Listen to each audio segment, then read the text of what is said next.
Okay, ladies and gentlemen, we are back, and we are now on to topic 12, which is titled Earth's Dynamic Crust and Interior. So, when we are looking at this, all right, the first thing that we have to think about is this word dynamic. All right, and what does the word dynamic mean? Well, when we are referencing the Earth, take a look at these four pictures that are up top. Okay, what do we notice about every single one of these? Well, these three are probably fairly obvious. They're earthquakes. This fourth one also is an earthquake. But the word dynamic, when we're talking about Earth's crust, means that it is constantly changing. Right? From one day to the next, Earth's crust, meaning the surface of the Earth, is never the same. Everything is constantly changing and in motion. Dynamic.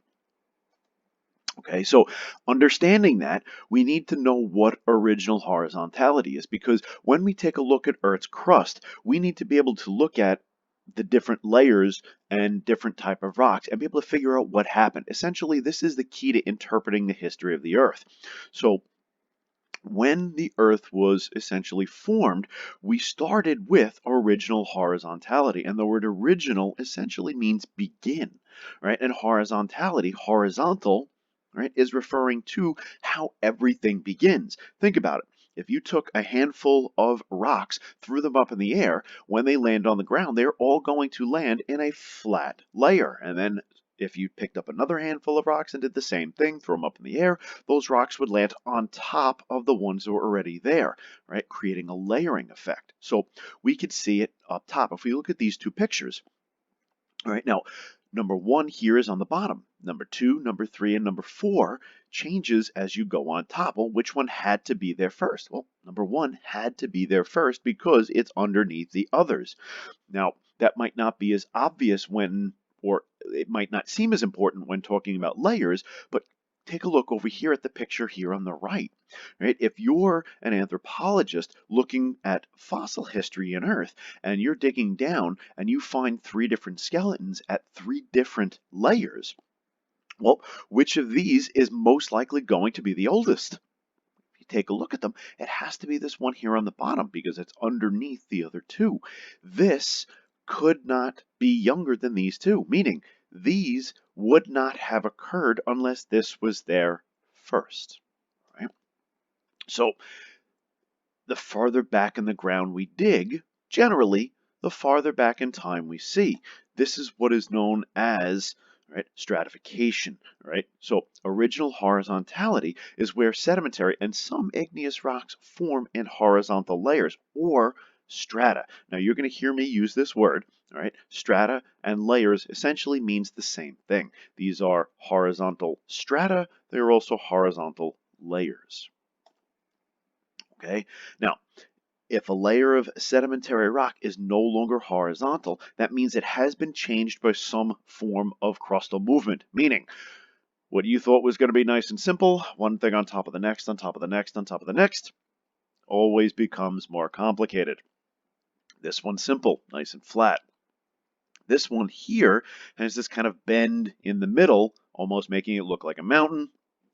And yes, this is how mountains are formed. So this is where it becomes a little bit more complicated, and you'll see as we go through this section. Okay, so everything is originally horizontal, so this occurs first. Then, if they are not flat, there has been some sort of crustal movement. So now what we're going to take a look at, there are several different types of crustal movement. So here is what we call a block diagram, right? And which of these letters is going to be first? If you chose A, you'd be correct. A is on the bottom, meaning it was there first. B, C, and then D. These are originally horizontal, the original orientation. But now something happened, right? If we see them like this, A is still technically on the bottom, then B, C, and D, but notice they are on their sides. This is what we call tilting, right? Or even folding, right? So these layers went from this to this. So let's break them down individually. Right? We can see we have this nice kind of bent arc here. These rocks started off as flat, and then pressure was pushed this way, right, and this way, causing these to fold. Right? And this is a super complicated one. Right? This is college level, but you could figure out what occurred first and what occurred last. Anybody want to take a guess? Now, I know we're not sitting together, but this one should be really easy. Why? Because letter A comes first and it goes all the way through to letter T. I know, that was cheating, but that's how it works. All right, so let's take a look at these. We're going to start with letter A. Right, first one here, when looking at this, right, letter A is our original horizontal layers. The only way that this could occur is by the process of deposition. So the sedimentary layers or strata have that original horizontality. So the minerals and rocks had to be deposited flat. That is our original horizontality. This is always going to be first. Even if you're looking at something like this picture, what had to happen first? This deposition, original horizontality. All right, now let's look to B. So how did we get this to turn into this? Well, how would you do that? Well, the way you would do that is you would uplift or tilt. So something that was perfectly flat, going across like this, has now been uplifted on one side. So this side has been pushed up, right, making it tilted strata or layers. How do we get this? Well, this is kind of what I described before. If you squeeze on this side, right, and you squeeze on this side like that, you get folded strata or layers. Right? And now you can see that kind of folded thing here. This is what causes one of the things that causes mountains. Then we have this here. And when looking at this, some of us might not know what this is, but what could cause this? An earthquake will cause the ground to break. We call that a fault. All right, so this is faulted or cracked strata or layers. All right, now we have an intrusion. All right, so think about what an intrusion is. Should be pretty simple because we all know what an intrusion is. So is this an intrusion?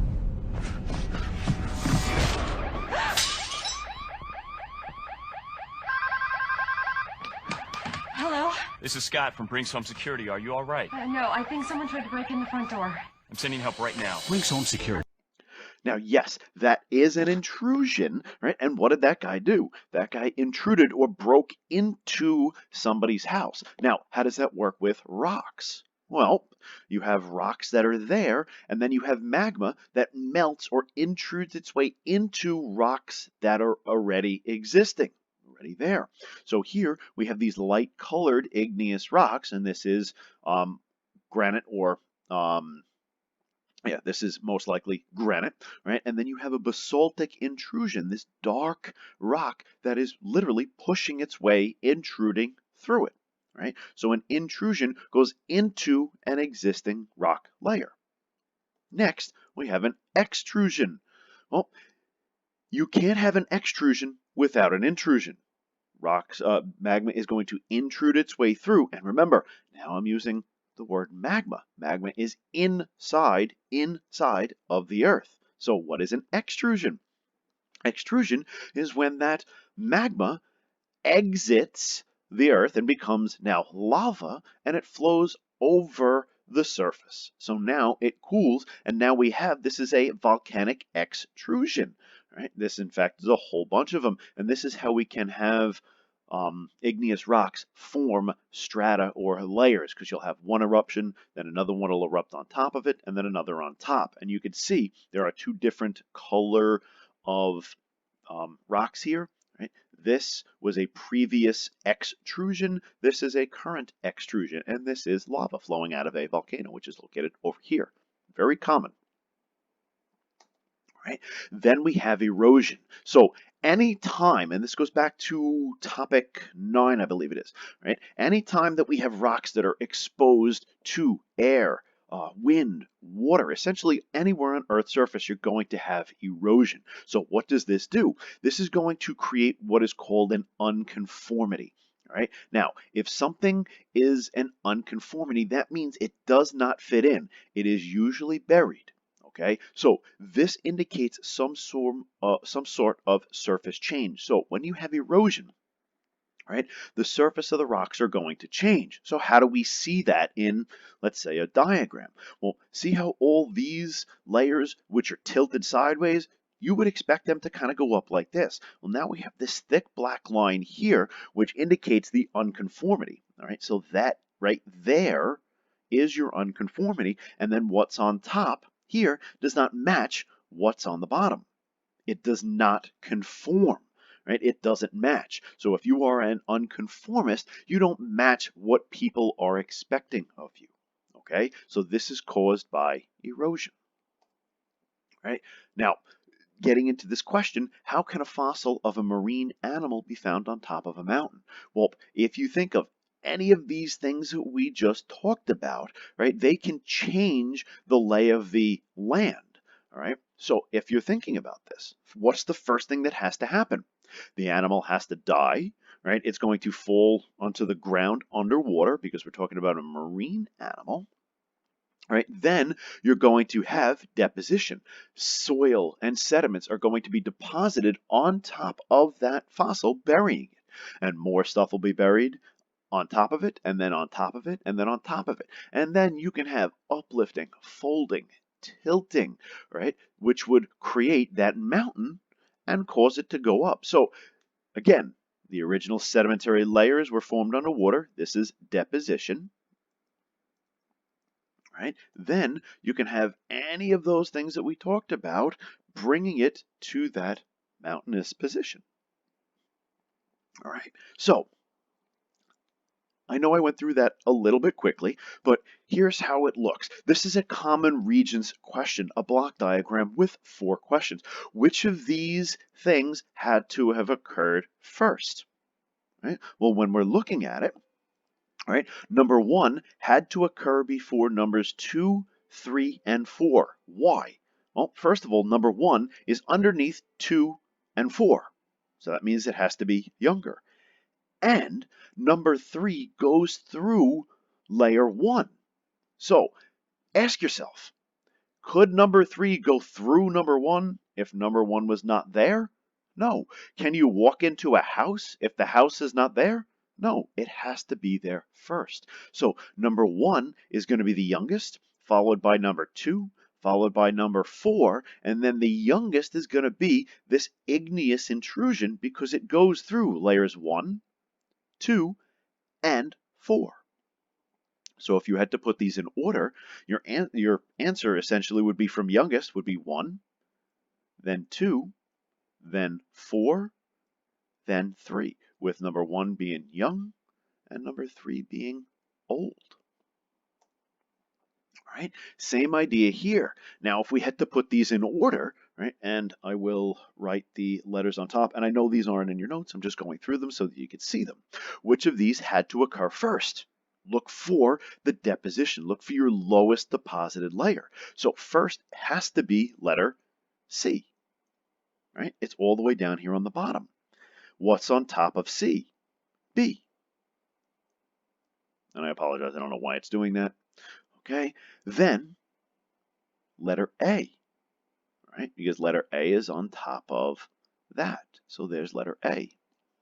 Now, we have an intrusion, and we have, who remembers what this was? This was a fault. So what came first, the intrusion or the fault? Has to be the intrusion. Why? Because the intrusion is broken by the fault. If the fault occurred first, the intrusion would go right through the fault. So then we have D, and then we have E. So our oldest is C, our youngest is E.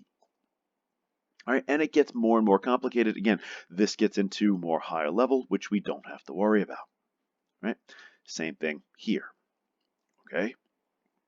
But this is a very common type of regions question. Okay? So if you have any questions, please feel free to reach out to me on either Teams or you could send me a direct message. All right? And that is stratification and our starting with original horizontality.